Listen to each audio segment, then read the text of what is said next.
Hi അസ്സലാമു അലൈക്കും. ഹിബാസ് വീട്ടിലേക്ക് എല്ലാവർക്കും സ്വാഗതം. ഞാനിത് നല്ല ക്രിസ്പി ആയിട്ടുള്ള നമ്മളെ ഫെസ്റ്റിനൊക്കെ കിട്ടുന്ന അതേ ടേസ്റ്റുള്ളൊരു കോളിഫ്ലവർ ഫ്രൈഡ് റെസിപ്പി ആയിട്ടാണ് വന്നിട്ടുള്ളത്. അതെങ്ങനെയാണ് റെഡിയാക്കുന്നതെന്ന് നോക്കാം.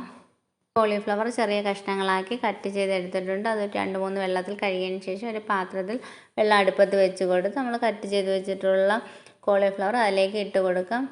1/4 സ്പൂൺ ഉപ്പും 1/4 സ്പൂൺ മഞ്ഞൾപ്പൊടിയും കൂടി ഇട്ട് കൊടുത്ത് ഒരു 2-3 മിനിറ്റ് നല്ലതുപോലെ ഒന്ന് തിളപ്പിച്ചെടുക്കാം.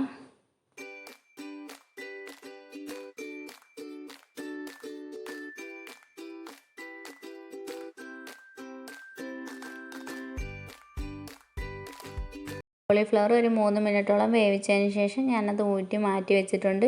ഇനി ഒരു ബൗളിലേക്ക് 1/4 സ്പൂൺ മഞ്ഞൾപ്പൊടി, 1 സ്പൂൺ കാശ്മീരി ചില്ലി, 1 സ്പൂൺ മല്ലിപ്പൊടി, ഒരു 1/2 സ്പൂൺ നമ്മളെ പെരിഞ്ജീരകം പൊടിച്ചിട്ടുള്ളതാണ്, അതും കൂടി ഇട്ട് കൊടുക്കാം. അതിനുശേഷം ഒരു 4 സ്പൂണോളം കോൺഫ്ലവറും 1/4 സ്പൂൺ ഉപ്പും 1/4 സ്പൂൺ കുരുമുളക് പൊടിയും കൂടെ ഇട്ട് ഒരു 3-4 സ്പൂൺ വെള്ളം ഒഴിച്ച് ഒന്ന് കുഴച്ചെടുക്കാം. അതിലേക്ക് 1 സ്പൂൺ സോയാ സോസും 1 സ്പൂൺ ടൊമാറ്റോ സോസും ഒഴിച്ചു കൊടുത്ത് നല്ലപോലെ മിക്സ് ചെയ്തതിന് ശേഷം നമ്മൾ റെഡിയാക്കി വെച്ചിട്ടുള്ള കോളിഫ്ലവർ അതിലേക്ക് ഇട്ടുകൊടുത്ത് നല്ലപോലെ ഒന്ന് മിക്സ് ചെയ്ത് നല്ല ചൂട് എണ്ണയിലിട്ട് നമുക്ക് ഫ്രൈ ചെയ്തെടുക്കാം.